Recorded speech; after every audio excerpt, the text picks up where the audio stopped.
Feliz domingo de resurrección para todos ustedes. Amén.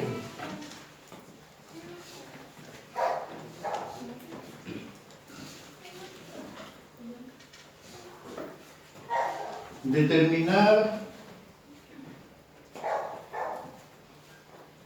qué predicar en un día como hoy. Habiendo estudiado y conocido todo el relato bíblico que hace a esta situación incomprensible en términos reales que significa conocer el Evangelio. El Evangelio es este proceso tan claro y corto, de manera explicativa. El Evangelio es,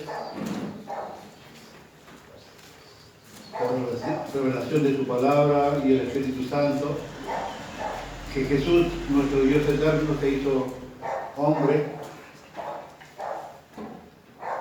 vino a este mundo, vivió sin pecado, nos mostró la vida eterna, que es conocer al Padre, según Juan 17.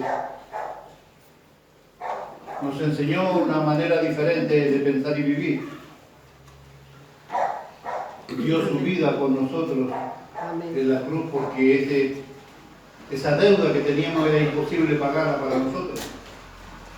Venció la muerte, le quitó las llaves de la muerte y del Hades al diablo, resucitó al tercer día y hoy está sentado a la diestra de Dios Padre con máxima autoridad en todo lo existente. Toda autoridad me ha sido dada en el cielo y en la tierra, dice allí, en el momento de la ascensión. Esto es simplemente el Evangelio. Poder comprender el Evangelio, poder reconocer en esta vida tenebrosa que los hombres solemos llevar. Hace pocos días atrás hablábamos de lo terrible que es el corazón del hombre, perverso, complejo. Y en el medio de esta vida, el Espíritu Santo de Dios nos revela a Cristo y hoy estamos aquí disfrutando, como bien nos animaban al principio, de disfrutar de este día maravilloso. Millones de personas están de las puertas para afuera, sin tener la posibilidad de que haya una revelación sobre su vida, para entender esto. Otros millones de personas están en el infierno, deseando tener una nueva oportunidad que no está. Millones de personas han estado en el medio de esta revelación y no han logrado guardarla en su corazón y la han perdido.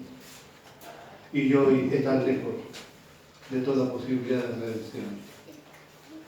Sin embargo, usted y yo, y miles de otros hermanos nuestros que hoy, domingo a la mañana, donde conmemoramos una nueva fiesta de la resurrección, esto que nos permite, como bien nos decía, tener acceso irrestricto al lugar santísimo, a la presencia de nuestro Dios.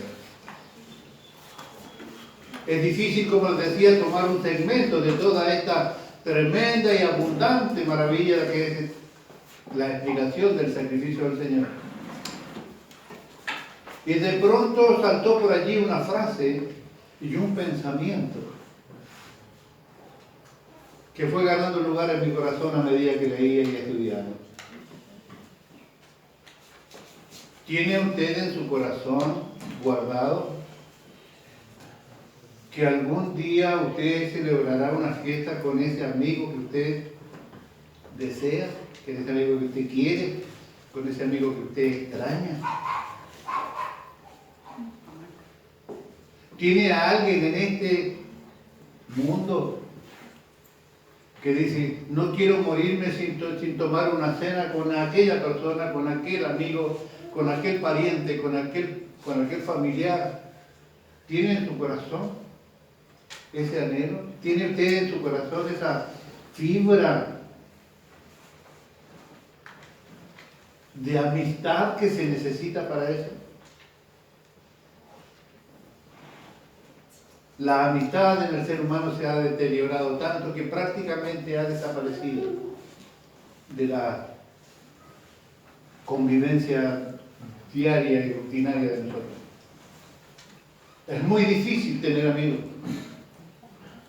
Es muy difícil conseguir y mantener en el tiempo una amistad pura, genuina, sin sorpresas, sin sobresaltos, sin ¿cómo es que hizo esto? No, pura, transparente, larga, genuina, válida, confiable.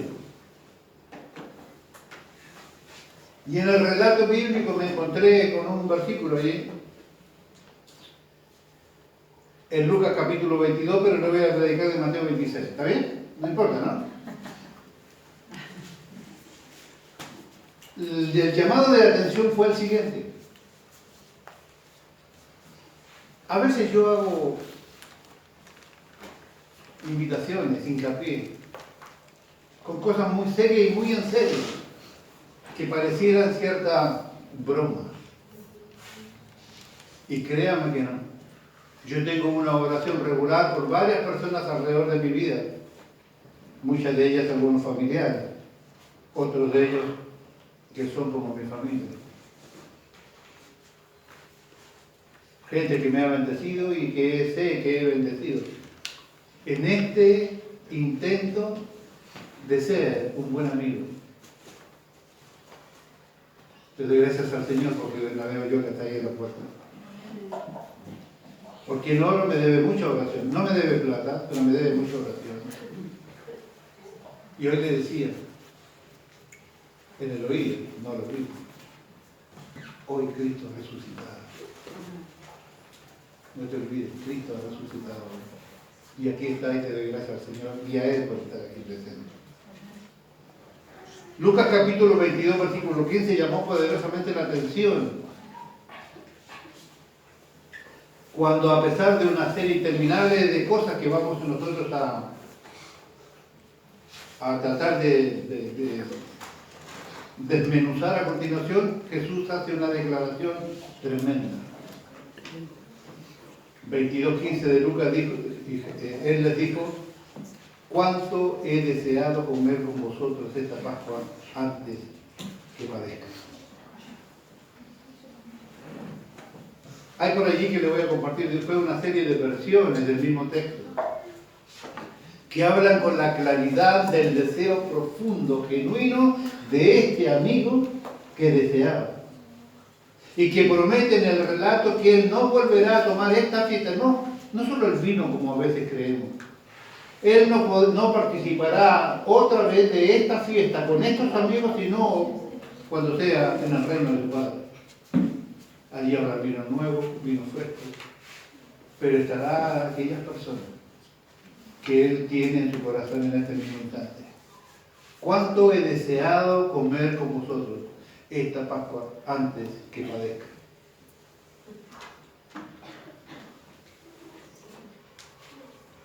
Yo no sé por qué razón usted está aquí. Yo puse aquí un encabezamiento a pesar de la crisis existente, seguramente este fin de semana.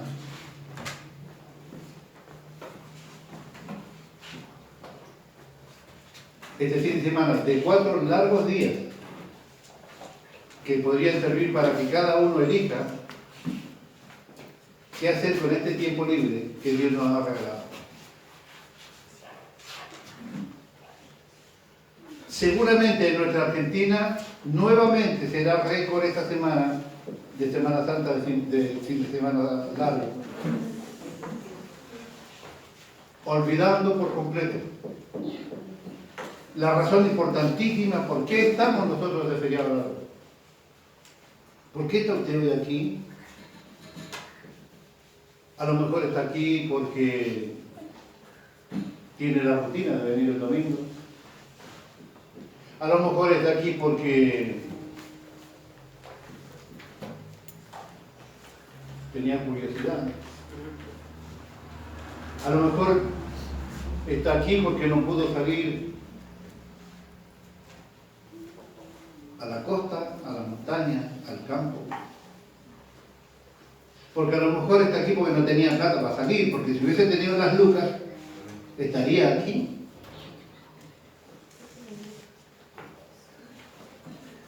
¿Estaría aquí si tuviera el vehículo, el dinero y el lugar donde ir estos cuatro días?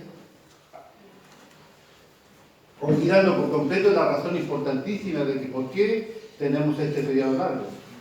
Y muchos que no tienen los recursos para salir a la costa o a la montaña, tampoco le darán importancia que es una semana como esta. Cristo Jesús moría en la cruz para pagar el precio de todos nuestros pecados cometidos por cada uno de nosotros y que nos separaban de nuestro gran Dios y nos habilitaban clara y definitivamente para participar del infierno. ¿Con cuántas cosas en nuestras cabezas vivimos este fin de semana?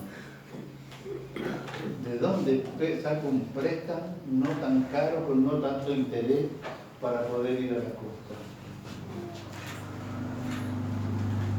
Y si tan solo fuéramos a visitar a mi suegra, dijo alguien, prefiere ir a la iglesia, dijo el otro. Algunos se preguntan, ¿cuántas cosas tendría en la cabeza y en tu corazón el Señor Jesucristo durante esos días?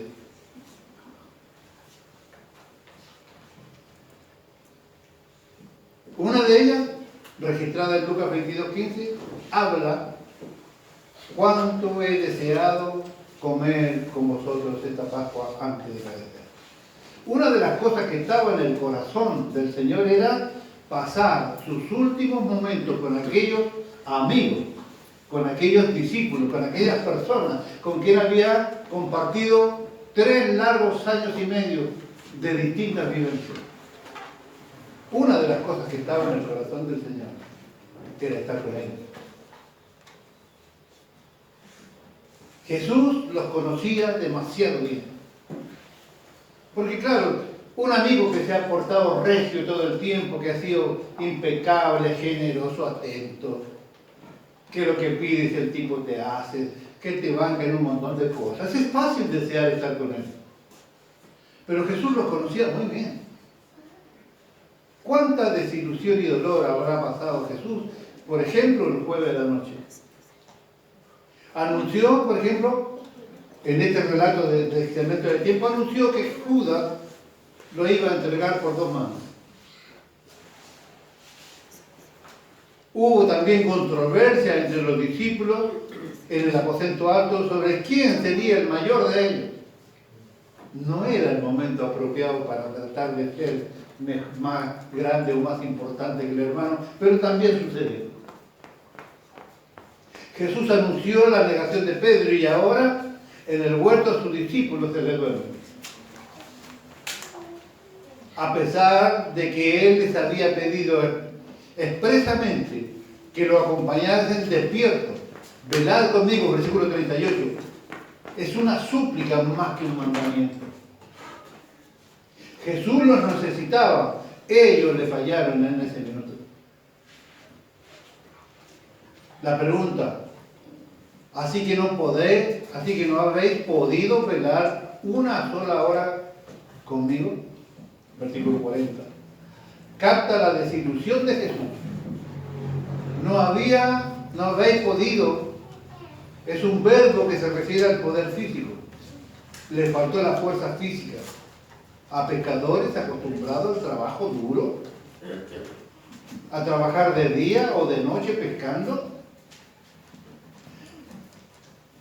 Puesto que Pedro había afirmado tan categóricamente su lealtad, Jesús se dirigió en particular a él. A pesar de todo eso, Jesús, con todo lo que había en su corazón, él deseaba pasar tiempo con esos hombres. Sus equivocaciones no eran en nada motivo para que el amor que Jesús tenía por sus hermanos disminuyera en su corazón. Y cuando salía esta idea, yo me puse a pensar en nosotros. ¿Cuántas verdades en el relato de la apertura, en la administración Jesús nos va dando para que nosotros tomemos atención? ¿Cuántas iglesias están abiertas pero divididas, nos decía el Señor hace poco? Nosotros podemos estar todos juntos aquí, pero ¿sabe qué? Podemos ser 50.000 iglesias aquí dentro, porque cada uno tiene su propia manera de vivir el Evangelio. La idea de Dios es que usted desee pasar tiempo con aquellas personas. ¿Desea usted de verdad estar con su hermano aquí? Amén. ¿O le cuesta un mundo llegar aquí el día domingo, el día martes o el día jueves?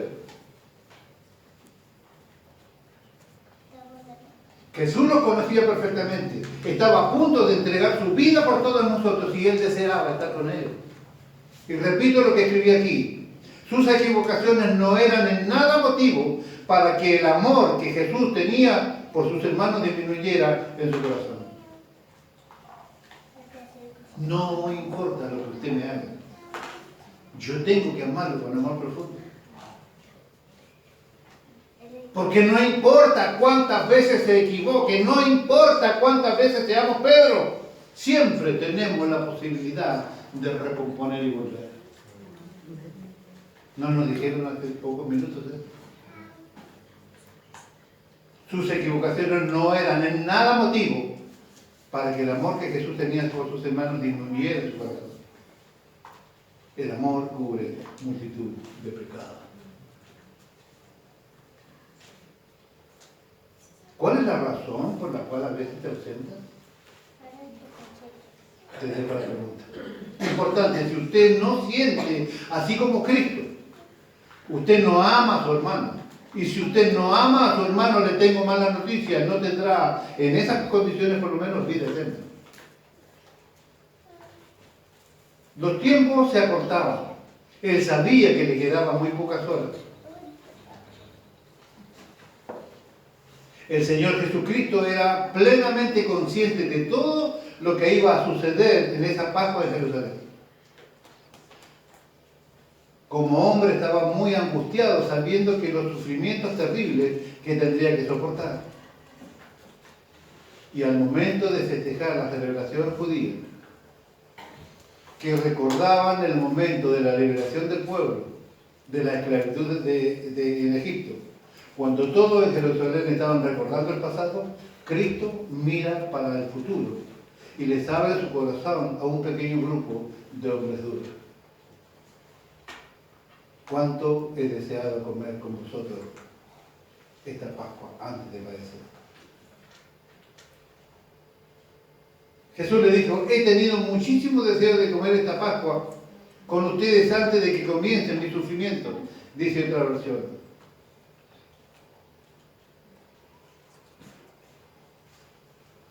La NBLH dice, nueva versión de los hispanos, por si acaso, intensamente he deseado comer esta Pascua con ustedes antes de padecer. La Biblia del lenguaje sencillo que tanto le gusta a Miguelito. Jesús le dijo, he deseado muchísimo comer con ustedes en esta Pascua antes de que yo sufra y muera. Pero en estos días no solo abrió su corazón para con el pequeño grupo de hombres duros, también abrió su corazón para con su Padre. Jesús elevó una oración al Señor que los 3 discípulos pudieron oír claramente. Estamos hablando de cuando Él los llevó hasta el huerto de Getsemaní, los dejó allí en la puerta. No habían grandes extensiones de tierra, así que los lugares eran muy acotados, eran muy pequeños. Jerusalén está en la cumbre de la montaña, del cerro, y los lugares, estos lugares arbolados, así eran escasos o pequeños. Los deja en la puerta y le dice a Pedro, Jacobo y Juan, los mismos que lo habían acompañado en el monte de la transfiguración, acompáñenme que yo necesito que ustedes oren conmigo. Lo llevó un poco más adentro, dice, espérenme aquí, oren aquí ustedes conmigo, yo voy a ir a orar un poco más adelante. Esa es la situación de aquel momento. Elevó una oración a su Padre que los 3 discípulos pudieron oír claramente. No fue una vana repetición, como solimos hacer nosotros a veces, ni una mera forma mecánica o rutinaria de orar. Más que nunca desnudó su alma ante el Padre en presencia de sus 3 discípulos y amigos. Fue una prueba real, fue una lucha real, fue una angustia real y una victoria real. Se dirigió a Dios por la confianza desde que este que estaba escuchando era su Padre. Marcos registra el nombre en arameo, Abba Padre, una manera absolutamente extraña dentro del mundo judío de relacionarse. Era una manera como de niño, dicen unos comentarios. Es como que alguien íntimo, un pequeño, se dirige a su padre amoroso diciéndole papá o papito o algo en ese sentido de intimidad y de confianza. No confianza de decirle lo que quiere, confianza de confiar en él. De que sabe que el abrazo de ese padre está garantizado. Que sabe que la situación que le apremia está su padre presto para socorrerlo. Que sabe que ese padre siempre estará. Ese tipo de amistad también encierra el Abba Padre. Fue una prueba real, una lucha real, una angustia real y una victoria real. Se dirigió a Dios con la confianza de que sabía que ese era su Padre. Marcos registra este nombre en arameo, Abba, y en el griego, Pater, según Marcos capítulo 14, versículo 36. A pesar de haber afirmado su rostro para llegar a Jerusalén, según Lucas 9, 51, sabiendo que lo iban a matar, en la oración parece que Jesús vacila un poco de la perspectiva de llegar a la cruz. Dice en el versículo 39, de ser posible. Hay 2 o 3 líneas importantes de pensamiento con respecto a esto. Puesto que es posible, se puede traducir, pases de mí esta copa. Jesús sentía en ese momento que había una posibilidad de no ir a la cruz. Algunos lo toman como que Jesús estaba orando para tratar de salvar, de morir en la cruz porque sabía todo el sufrimiento que le esperaba. Hemos enseñado la postura bíblica y doctrinal que tenemos nosotros de este texto. Jesús sentía que en ese momento había una posibilidad de no ir a la cruz, pero no porque Él no quisiera hacerlo. Yo, pues aquí claramente, personalmente creo que aquí Jesús tiene una idea de no ir a la cruz. Él estaba angustiado hasta la muerte. Estaba muriendo ese jueves por la noche. Oró a su Padre y fue oído.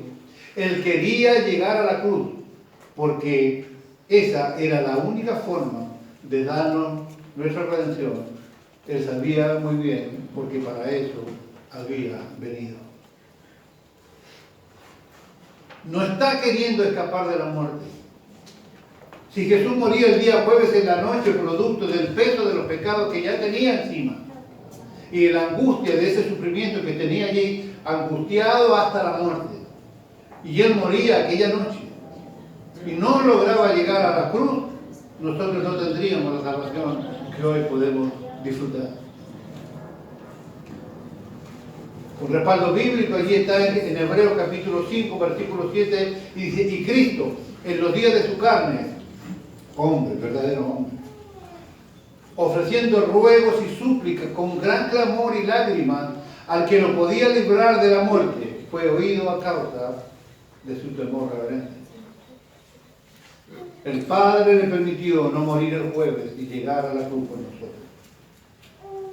La Biblia de lenguaje sencillo dice, y cuando Cristo estuvo aquí en el mundo, oró mucho a Dios y con lágrimas le rogó que lo librara de la muerte, pues Dios tenía poder para hacerlo. Y como Cristo siempre fue obediente, Dios contestó su oración. Versículo 9. Así que una vez que Cristo hizo todo lo que Dios le mandó, se convirtió en el Salvador, que da vida eterna a todos los que le obedecen. Jesús, después de esto, ratifica su posición de cumplir el propósito por el cual había venido al mundo. El venir a morir por usted y por mí.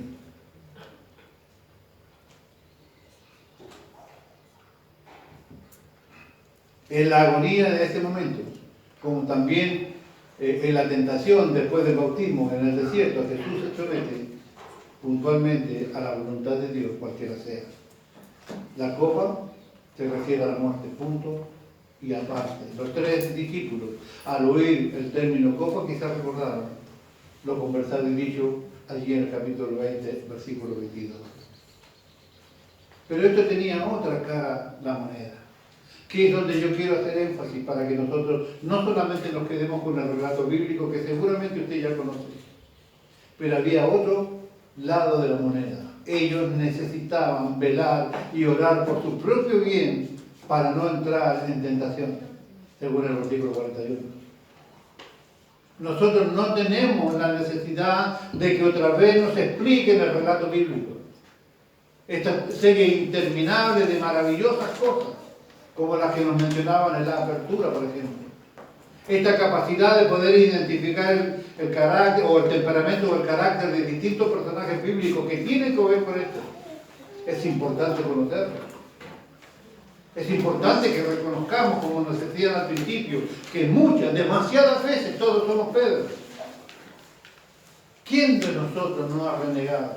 ¿Quién de nosotros, quizás no con palabras, pero con hechos, hemos negado a Cristo? Cuando nosotros nos quedamos callados y guardamos esta maravillosa posibilidad de predicar el Evangelio, no es negar a Cristo. Cuando usted rompe los mandamientos de manera sistemática, sin importar absolutamente nada que Él lo dijo, ¿acaso no es negar a Cristo? ¿Acaso cuando nosotros hacemos lo que está contrariamente a lo que está escrito, acaso no es negar a Cristo? ¿Por qué me dice Señor, Señor y no hace lo que yo digo? ¿Acaso cuando usted no le da el corazón, ni se le mueve nada dentro y no perdona a su hermano y pasan los días, las semanas, los meses y los años y usted sigue guardando esa raíz de amargura que se hace gigante? ¿Y que eso no es negar a Cristo? Y Jesús nos habla y el Espíritu Santo nos habla y el Padre nos habla y nos revela la palabra y golpea ese martillo, el yunque duro de nuestro corazón. Y tenemos y seguimos teniendo las diferencias que tenemos siempre. ¿Acaso no es negar a Cristo? No necesita usted decir yo no creo en Cristo para negarlo. Es mucho más fácil negar a Cristo, es simplemente no hacer caso a lo que Dios nos demanda. Voy pues a preparar lugar para vosotros para que donde yo voy, ustedes también estén y volveré y tomaré de mí. Lo repetimos hasta el cansancio. Gálatas 2:20, hoy día nos han alentado. Con Cristo estoy juntamente crucificado. Ya no vivo yo, mas Cristo vive en mí. Lo que ahora vivo en la carne, lo vivo en la fe del Hijo de Dios. Morimos con Cristo, resucitamos con Cristo. Pero si usted murió a ese viejo hermano y resucitó en uno nuevo y resucitó con Cristo, entonces estas actitudes que yo le acabo de recordar simplemente están de más. Busca primero el reino de Dios y su justicia. Y todo lo demás. Las añadiduras por las cuales nosotros tantas veces vivimos, olvidándonos que las añadiduras son todas aquellas cosas que no son eternas. Escuchaba ayer a un pastor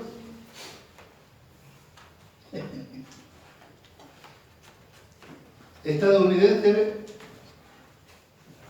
paraguayo, una mezcla verdadero americano pero paraguayo. Y él decía, identifíquese con esto. ¿Cuántas personas hay aquí que no congregan de manera regular, que calman su conciencia, que no son capaces de apoyar la obra ni siquiera con sus responsabilidades económicas como los diezmos, las ofrendas, los pactos o las primicias si lo tienen alguna vez? Que pagan sus deudas con el dinero de la obra. Porque si usted agarra dinero de la ofrenda o del diezmo que el Señor le demanda, después del trabajo y el beneficio que te dio, estás pagando las deudas tuyas con plata que no es tuya. Gente que pertenece y dice pertenecer a esta iglesia y no están aquí. Buscar el reino de su justicia y todo lo demás. Las añadiduras son las cosas que perecen, las cosas que usted no se va a poder. ¿Qué anhela? ¿Cuál es tu sueño? Preguntaba el yanqui paraguayo. Ay, yo deseo un dormitorio, una casa con 5 dormitorios. Ajá. Y ahora pregunté, ¿vos qué? Yo quiero una camioneta 4x4 con llantas gordas, gruesas así. Vas a terminar de pagar la casa y la camioneta. Te vas a morir y no vas a cancelar la deuda.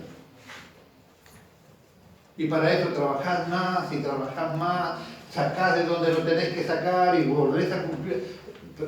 Vos misma bloqueas la bendición económica que Dios tiene para ti. Dejamos de congregar porque hay que trabajar. No puedo venir porque no estoy en condiciones económicas de gastar en un remis para poder llegar el domingo a la iglesia. Pero nos acaban de recordar que Cristo murió. Nos acaban de recordar el martirio de Cristo. Acabamos de recordar las características que los seres humanos tenemos, porque ellos tienen las mismas que tenemos nosotros, y aún así Él sigue diciendo, no sabéis lo que deseo, estar con ustedes.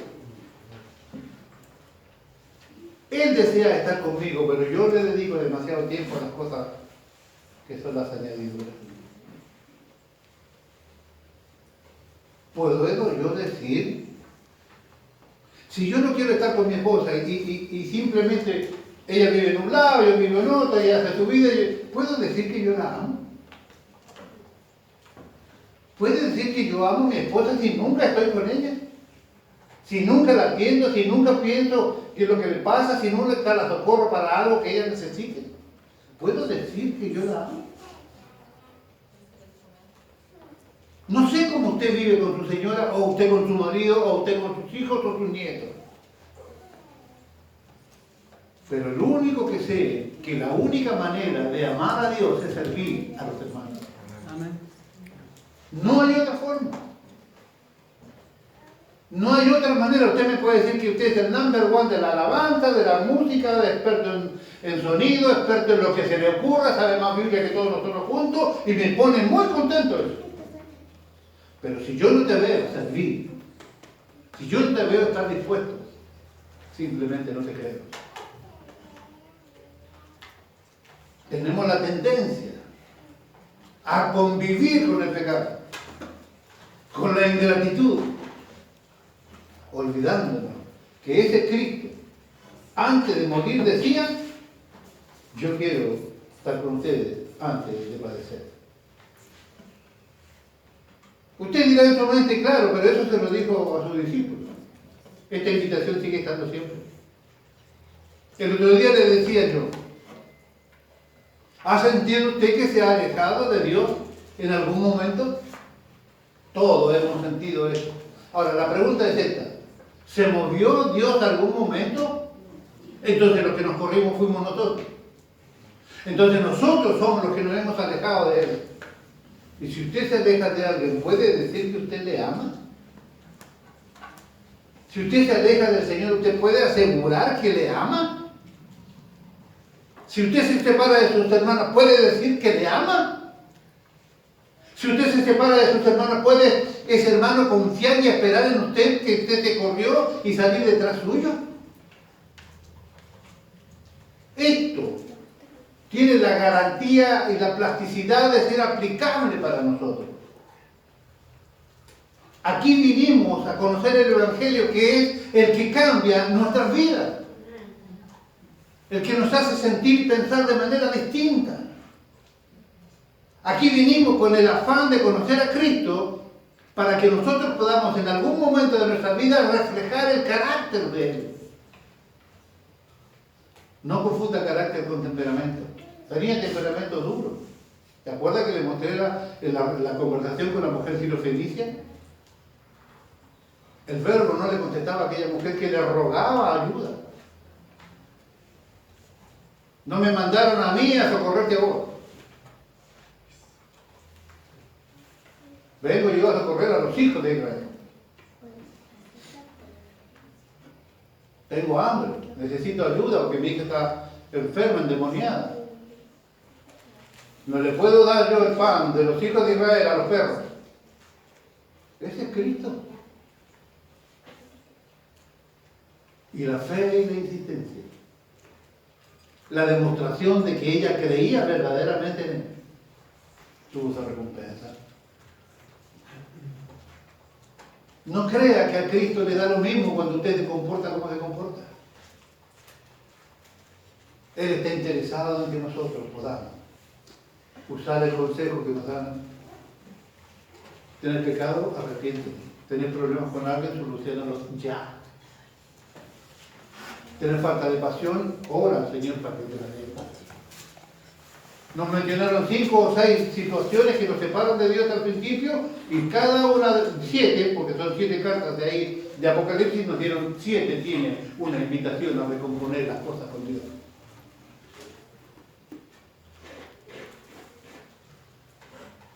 Ellos necesitaban velar por ellos mismos para no caer en tentación. Nosotros necesitamos orar por nosotros mismos para salir de esta situación. Versículo 41.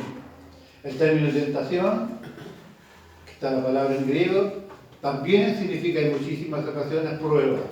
Según el contexto se usa. Ellos iban a ser probados durante el día siguiente. Ellos serían probados de manera clara y puntual. Todos ellos abandonaron a Cristo.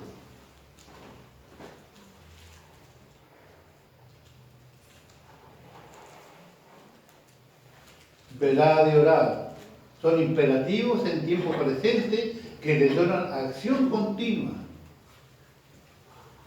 El que vela y ora en forma continua descubre que aun cuando la carne es débil, el espíritu y la voluntad se imponen con fuerza y aseguran la firmeza durante las pruebas y la estabilidad moral en las tentaciones.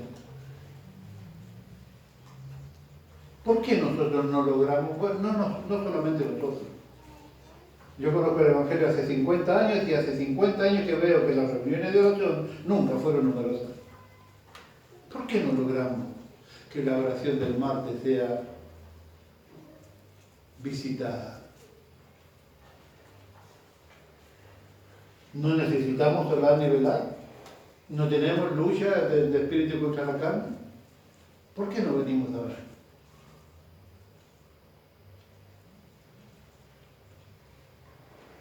Las necesidades no eran solo para los discípulos de Cristo.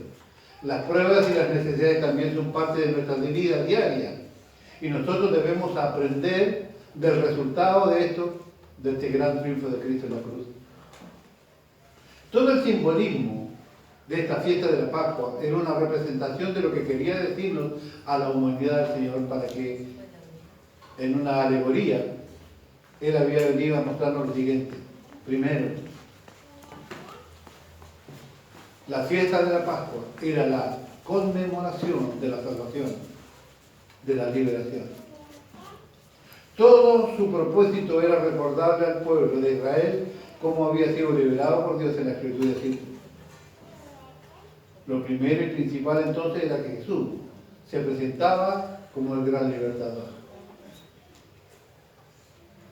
¿De quién nos libraron a nosotros cuando conocimos a Cristo? Yo recuerdo, tengo buena memoria, yo miro a algunos de ustedes y me recuerdo con lo que venía luchando. No voy a hacer mención de ninguno de lo que voy a hablar de mí. Nunca en mi vida probé droga, ni de curiosidad. En la edad del pavo, 12 años, 13 años, fumé 2 meses. No podía ser menos que los otros. Pero mi corazón estaba podrido de adulterio y de mugre. Y Cristo tuvo misericordia de mí. Y le dio suficiente amor a mi esposa y a mi familia. Porque hice todo lo necesario para no tener familia hoy. Cristo me sacó del agujero. ¿Es solo un pecado contra mi esposa y mis hijos? Es un pecado contra Cristo. Es una deslealtad para con Él. Es una deslealtad para la iglesia. Era una deslealtad para sus mandamientos. Era una deslealtad de donde usted quiera mirar. ¿De dónde te sacó Dios a ti? Si es que te sacó. A lo mejor nunca cometiste adulterio, a lo mejor probaste alguna droguita por allí de equivocación. Pensaste que era un 42-30, que es un cigarrillo. ¿No? Mira cómo se ríe el pastor. O era alguna hierba media verde que te vendieron por seca. A lo mejor no probaste drogas de ningún tipo. Pero, ¿de qué te sacó? Yo conozco algunos libertados aquí de donde, porque pidieron consejería y los ayudamos con eso. Y con oración. Y con todo lo necesario para poder ayudar a salir. Lo primero y principal entonces, Cristo es el gran libertador de nuestras vidas. Particularmente el Cordero Pascual era el símbolo de la salvación. En aquella noche de destrucción fue la sangre del Cordero Pascual lo que hizo que Israel estuviese a salvo. Así que Jesús se presenta como el Salvador también. La sangre de Cristo nos limpia de todo pecado. La sangre de Cristo nos limpia. No importa lo que usted haya hecho. No importa las veces que hayamos fallado. Tenemos la posibilidad de la recomposición. Lo dijeron hace muy poco rato atrás. Jesús es nuestro Salvador. Él ha dado su vida, ha derramado su sangre para que usted tenga esta posibilidad. Había venido a darle a las personas salvación en la tierra y en el cielo, salvación en el tiempo y en la eternidad. Aquí nace una palabra importante que encierra una gran responsabilidad, la palabra del pacto. La sangre era la sangre del nuevo pacto. Ya no hecho entre dos personas, sino hecho entre Dios y los hombres. Y en esta historia usted tiene un pacto con Dios. Siempre nos identificamos en el pacto como humanidad o como iglesia. Usted tiene un pacto personal con Dios. Y usted está obligado a cumplir con ese pacto. Jesús, Dios, la Trinidad toda nunca ha fallado a los pactos que ha hecho con el hombre. Siempre lo hemos sido nosotros. Pues usted tiene un pacto con Dios. Jesús dijo que su sangre era la sangre del nuevo pacto. ¿Qué quiere decir esto? Un pacto es una relación entre dos personas, pero el pacto de que Jesús hablaba no era entre dos personas humanas, sino entre Dios y el hombre. Es decir, era una nueva relación entre Dios, la humanidad, entre Dios y usted. Lo que Jesús estaba diciendo en la última cena era, como consecuencia de mi vida y sobre todo como consecuencia de mi muerte, se hace posible una nueva relación entre nosotros, entre ustedes, dice Dios, y nosotros, dice la Trinidad. Amén. Es como si dijera, vosotros me habéis visto y en mí habéis visto al Padre. Os he dicho que he mostrado lo mucho que Dios os ama hasta el punto de sufrir todo esto que yo estoy por sufrir, solo por amor a ustedes. Dios te ama con amor eterno, dice Jeremías. Con amor eterno te ama. No importa lo que te haga. Existen dos tipos de pecados y algunos de esos ya es difícil que nosotros lo vivamos. Pecado por ignorancia y pecado por rebeldía. A esta altura del partido y sobre todo aquí con toda la Biblia que pasa por este púlpito, es difícil que algo seamos pecadores por ignorancia. Pero la rebeldía, a la recomposición de nuestra relación con Dios, olvidándonos de Mateo 18 como grandes consejos, cualquier cosa que hagas a uno de mis pequeños, a mí me lo haces, dice el Señor. Entonces bendiga a su hermano, porque es como bendecir a Cristo. Bendiga a su iglesia, porque es como bendecir la obra que Él tiene en pie para ganar a aquellos que están allá afuera sin Cristo. Amén. Amén. Bendiga, estire la mano, levante, no empuje, saque, suba, no aplaste, no haga opresión sobre las personas. ¿Quién no ha equivocado en algo? ¿Quién no ha pecado en contra de alguna persona? ¿Quién no ha equivocado en una respuesta, en un pensamiento, en una actitud? Pero por eso lo vamos a crucificar para siempre. Si tenemos cada día recomposición de nuestras vidas, perdone. El que no perdona no puede ser perdonado. Deje que pase, deje que fluya. Deje que el amor de Dios cubra sus heridas. No se permita vivir como si su Dios todavía estuviese muerto, como nos decían al principio. No viva con un Cristo crucificado. Viva en la carne, vívalo en la fe del Hijo de Dios. Amén. Necesitamos nosotros entender que todo esto, que cualquier parte de lo que usted diga de ese relato bíblico, son directivas que nosotros tenemos que aprender para que usted pueda tener descanso en Dios, dormir tranquilito, porque si a Cristo se le ocurre venir de noche, usted pueda desaparecer de aquí y encontrarse en las nubes con el Señor. Duermes en paz, te acuestas tranquilito, que no hay nada pendiente en tu mente y en tu corazón como para que Cristo venga ahora. ¿Estás de verdad en condiciones de que Cristo venga ahora? ¿Qué pasaría con nuestra eternidad si Cristo viniera ahora? ¿Hay alguna deuda pendiente? ¿Hay alguna cuenta sin saldar? ¿Hay algún pecado que no ha sido confesado o resuelto? Esto nos recuerda que Cristo Jesús pagó el precio de todos nuestros pecados. Ahora usted tiene que tomar ese perdón que te ofrece. Si usted cometió pecado y usted lo confiesa, dice que Él es fiel y justo para perdonarnos y limpiarnos de toda maldad. ¿Por qué vivir cargados y sucios cuando puedes vivir libres y descansados y limpios? Solo debemos confesar nuestros pecados, arrepentirnos de ellos, y la sangre de Cristo nos limpiará de todo eso. Escúcheme, es gratis, porque el gran precio ya lo pagó Cristo. Para nosotros es gratis, pero costó el alto precio. Esta fiesta a la que yo hago mención, dijo alguien por allí, esta invitación, esta idea de Cristo de pasar la última cena con sus amigos, porque ha deseado con todo su corazón pasar este tiempo con ellos, costó tanto, tuvo tan alto costo, que Él tuvo que poner su carne y su sangre. Ese es el precio de esta fiesta.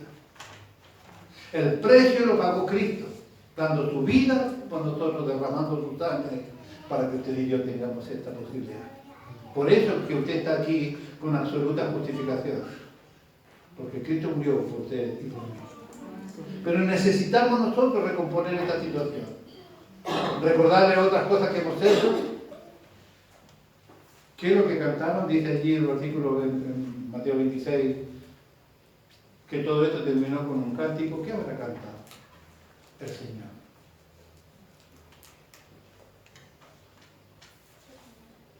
El Salmo 136 al 138 era lo que habitualmente en las fiestas se cantaba. El Salmo 136, llamado por algunos el Hallel, ¿está bien dicho? H-A-L-L-E-L,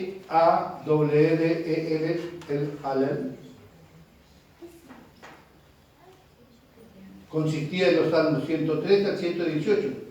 El Señor cantaron el Salmo 136 en la fiesta. Y de allí salieron y se fueron al huerto de Getsemaní. Jesús dice que no celebrará esta fiesta con sus discípulos La próxima vez será en el reino de su Padre.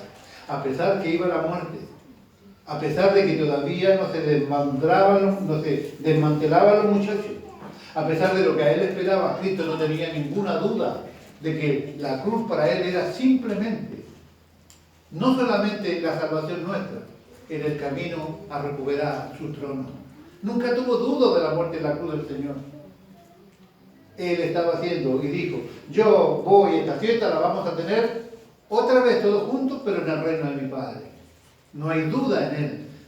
No hay ningún tipo de suspicacia que algo puede pasar. Cristo estaba seguro que él se vencía a la cruz, al diablo y todo lo que hemos mencionado. Así que le doy gracias a Dios porque usted está invitado a aquella fiesta. ¿Quiere ir? Es fácil. Tenemos que limpiar nuestro corazón.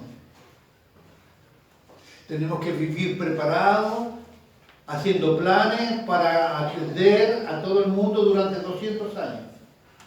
Pero preparados para que Cristo venga en 10 minutos. ¿Qué haría usted si supiera que dentro de 20 minutos viene el Señor? ¿Qué haría usted? ¿En qué lo usaría? Si tomamos el ejemplo de las 10 vírgenes, ¿cuánto hay de preparativo? El Señor vino y empezaron a preparar las cosas. La lámpara de aquel tiempo, que es el ejemplo que ponen allí, dura más o menos, demoraban como 20 minutos más o menos que estuviese encendida.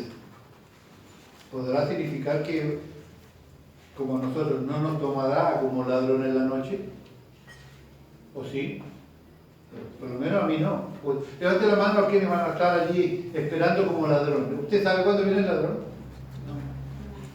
Pero ahí dice que nosotros tenemos que estar alerta y que vamos a saber cuando Cristo venga 20 minutos antes. ¿Qué haría con esos 20 minutos si usted sabe por el Espíritu que Cristo viene dentro de 20 minutos? ¿Qué haría? Ya sea hay alguna mujer que seguramente dejaría los platos acomodados, no sé, guardaría las ollas debajo del mueble, ¿no? Secaría el cubierto para que no quede nadie húmedo. Cerraría las puertas para que nadie entre. Se nota que estoy hablando de cosas que yo conozco, ¿no? ¿Qué haría usted en esos 20 minutos? ¿Qué haría usted en esos 20 minutos si Cristo viene en 20 minutos? Piénselo. ¿Le alcanzan 20 minutos para recomponer toda su problemática con Dios? ¿O allí empezaría a mandar mensajitos o a tratar de conseguir al hermano, a la hermana, a la esposa, al esposo, al separado, a quien sea, para tratar de conseguir una comunicación y pedir perdón o perdonar porque en 20 minutos viene Cristo? Cristo pagó el precio. Cristo allanó el camino para que usted y yo tengamos total libertad, absoluta libertad, de poder estar esperando a Cristo con un corazón tranquilo, limpio y en paz. Disfrute de esto. El Señor ha deseado pasar esta Pascua con ustedes. Deseaba a aquellos que no están aquí. ¿Dónde están? ¿Cuáles son tus prioridades? Será un problema de ellos. Pero Cristo ha querido pasar con nosotros esta Pascua. Conociendo todas nuestras sensaciones, conociendo todo lo que sentimos, toda nuestra bagaje de cosas que llevamos en nuestras mochilas espirituales, afectivas y familiares. Pero aún así, conociéndonos, he deseado pasar esta Pascua con vos.